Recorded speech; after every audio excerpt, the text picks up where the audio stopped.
All right, guys, we're going to talk about mesh nodes today. First, we're going to start off with the SenseCap T1000. You can see right here. You can get it for about 50 bucks, a little bit more on Amazon right now. Water, I don't know if it's what I say it's waterproof. It's IP. It's like 65.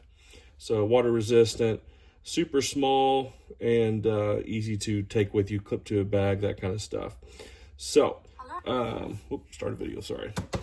Here it is right here. Like you see, it is basically credit card sized in this dimension. Now, it is thicker than credit card. It's probably like 3 or 4 credit cards thick, but it is super small. It doesn't come with this little lanyard, but I got this from something else. That way I can basically take this, loop it around on itself, whoosh, like that, and it quickly attach it to a bag or something like that.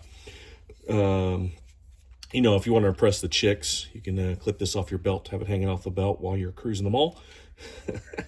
You can see here it has a little antenna right there. That's the internal antenna and the battery down here.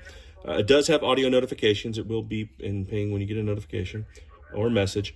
Battery life, not the greatest. It's a few days. I mean, I would say a few days. I'd say a day. I'm not sure exactly the capacity on it, but I've experienced a day, maybe a little bit more. But it's going to be something that you're going to want to basically plug in every day. Let's see if it actually says battery life. It says 2 days. Yeah, it says 2 days.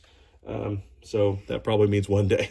But you come home, it's got a little magnetic rechargeable thing right here. You just go thump, drop it on there, and pull it off, take it to go for your day. So as far as the EDC, everyday carry node to have on you all the time, SenseCap, awesome way to go.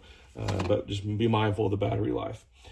So the next one we're going to talk about, if my go-to recommendation for your kind of your first node, as long as you don't mind doing a little bit of assembly, I think you might be able to get them assembled, is these. The Wio Tracker L1. Why I like these so much? Well, first off, we'll show you a little bit about them there. So they come in different arrangements. Looks like you can get one, just a board for that amount of money. You can get different kits. I ordered the kit, which is a pair of them, for just over $100. And yeah, so it has the chipset, the SX1262. I'm not big on all the chipsets and all that stuff, but when you go to do your firmware, if you put Wio Tracker, it'll pull it up. It's relatively efficient. It is pretty power efficient. And the big thing, if I can get to the picture I'm looking for, is right there. It's got a 3,000 milliamp battery. Almost half of the thing is battery in there. That makes a huge difference, and it's a big pro for this device, is awesome battery life. So I got 2 of them here. One's on mesh core, one's on mesh. Fantastic. So power, right there, got a little power switch. Just flip that on. Up is on. Towards the antenna is on. It's Type-C rechargeable. Obviously, good deal. You have a reset button right there. You have your back button, and you have a directional pad, up, down, left, right, all 4 directions. And if you push down and in, it's enter. We're going to talk more about that. So there we go. We got our mesh tack on here. As far as GPS, here's a receiver. It does really, really well. Not in a metal building. I'm in a metal garage right now, so it doesn't do well. But in a typical house, towards an external wall and a window, works great as far as the GPS, if that's a concern for you. Antenna works pretty well, as be expected, but you also could obviously put your own antenna on there, standard SMA connection. It does have a 9-degree on there, so you could set it on in a windowsill, on a dashboard or something, and keep that antenna oriented properly without being worried about it falling over, kind of thing. So you could just set it up like that. Battery life is phenomenal on this device. I took both of these traveling, seeing how MeshCore and Meshtastic was across the nation, and I think I recharged them once in a week. Now, wasn't a whole lot of traffic, wasn't a whole lot of usage, because most of the areas I went to, other than the big cities, there was virtually no mesh. So that might be part of it too, but very, very good battery life has been my experience. Now let's get to the problem. This directional pad, so let's say we go over here to do a message. And we go over here, hit message, and we go down to, let's say, hello. Well, we're supposed to hit enter. Oh, you see what happens? When I try to hit enter, it zips up. If I try again, go back. I want to send a hello message. Nope, went down. Hello. No, oh, there I go. Well, it jumped down to yes to send the yes message. Well, we'll go with that. Now we have to pick yes or no, right? So, I hit the reset button. That is another thing I'm not super fan of, is that reset button sets a little proud and you can bump it. It's not as bad as the T-Echo, which is literally right there on the side where you grab it. So it is shrouded a little bit, but it's still easy, as you can see right there, to hit that reset button. All right, let's try to send our message here. So I'm going to say hello and try to push the D-pad in. Nope, went down.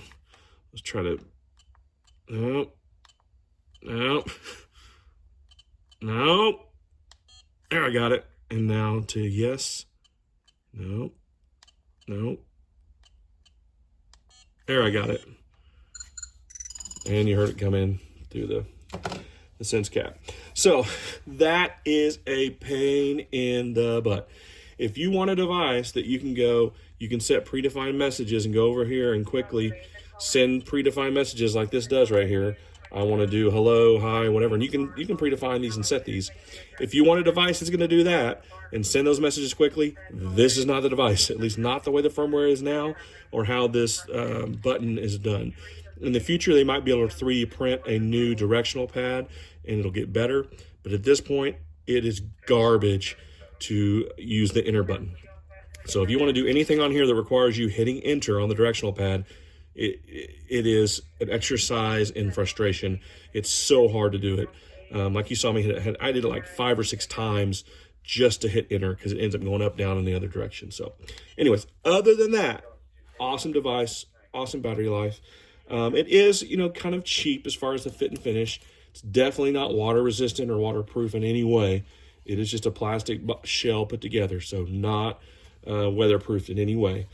But Type-C charging, simple interface, awesome battery life. It is my go-to recommendation to kind of get started in mesh testing. Now, obviously, if you want a message on it, this is not the one for you, but most people are going to use their cell phone, do the messaging on the cell phone, and this is just, it's going to have that companion relationship there, messaging on the device and the app versus actually messaging on the device. So that's all I got for you guys. We're going to do some more stuff talking about repeaters, vehicle nodes, and some other stuff like that. But I want to get started with these kind of basic entry-level kind of devices. Thank you, guys. Hey, check us out, NWA, Northwest Arkansas, mesh.org. And, hey, help us build the mesh, get involved, send us your information. We're trying to get some more high-elevation nodes. So far, so good. Working on access to get some repeaters up in the area to make our system work a little bit better. And ideally, in the next couple years, we will be able to message between both counties, all Northwest Arkansas. That's our goal, to be able to message across there and have reliable and redundant communication across our area. So thank you, guys. Check out the website. And if you have any questions, send them our way. Thank you.